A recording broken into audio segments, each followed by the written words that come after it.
This week's question asks, if God is all-powerful, why doesn't he end human suffering? It's a pretty famous question. People have posed it throughout time. The question generally asks, it questions one of God's attributes because it says, if God is all good, all-knowing, and all-powerful, then that means he wants to end human suffering because he's all good. He knows about human suffering, and so you couldn't claim that he just is unaware. And he is powerful enough to end human suffering, and yet he doesn't. If he's good, he would end it. If he's all knowing, he knows about it. And if he's all powerful, he should do something, but he hasn't. Therefore, they claim either God doesn't exist or he's not one of these three things.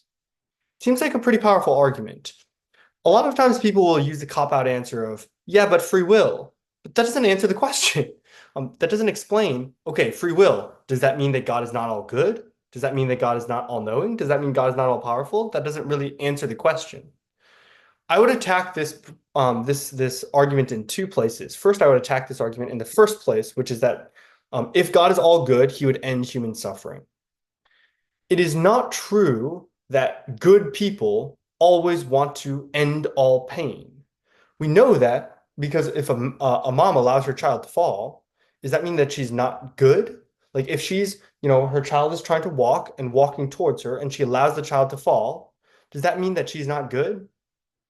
If she allows the child to experience the consequences of the child's actions, that doesn't mean that she's not good. That just means that she might have a greater purpose in mind. So I question this assumption of if God was all good, there would be no human suffering. I don't think that that's necessarily the case. In fact, we know from the New Testament that creation groans that points to a future reality, as in when humans fell with Adam and Eve, and God decided that the whole world was going to be cursed because of it. That allowed all of creation to point to God even more than surely than it had before, in the sense that there is now this inclination that all is not well with the world. C.S. Lewis said it this way. The fact that we know that there's pain points us to there must be something greater. There must be something beyond this. And maybe that's God's purpose in allowing human suffering to happen. So I'd question that this assumption that if God were all good, there would be no suffering. Second, I would question if God were all powerful, he would end human suffering because human suffering is a result in large part because of human free choices. In fact, I would argue in all parts because even the human decision to eat the apple in the beginning is what caused thorns and thistles and therefore natural disasters, hurricanes, bad things that happen in the world, sin and suffering and death. So all of this is attributable to man's freedom.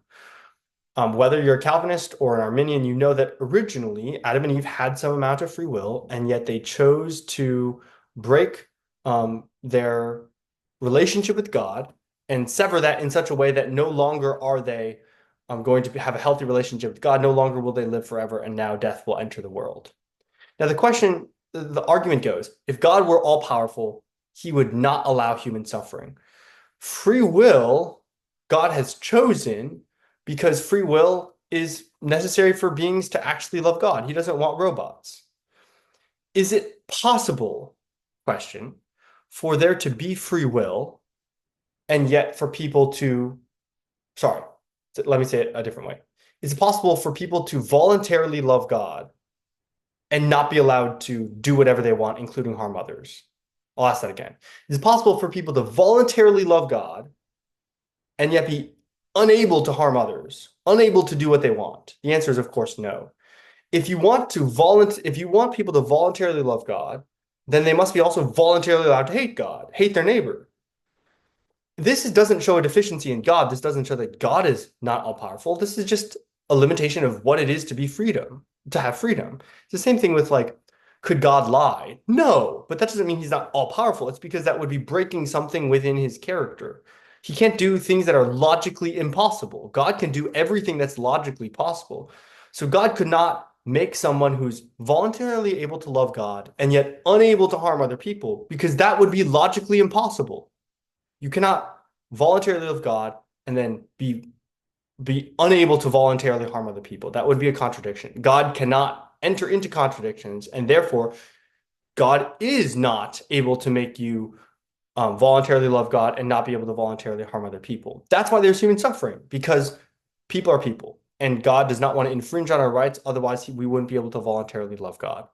So I'd question both the good prong and the all-powerful prong, and I would say both of those show that the reason why God allows human suffering is not because he's lacking in goodness or lacking in power, but because he has some other design, and also because it's impossible for him to do something that's a contradiction, and allowing us freedom and not allowing us to harm other people would be a contradiction.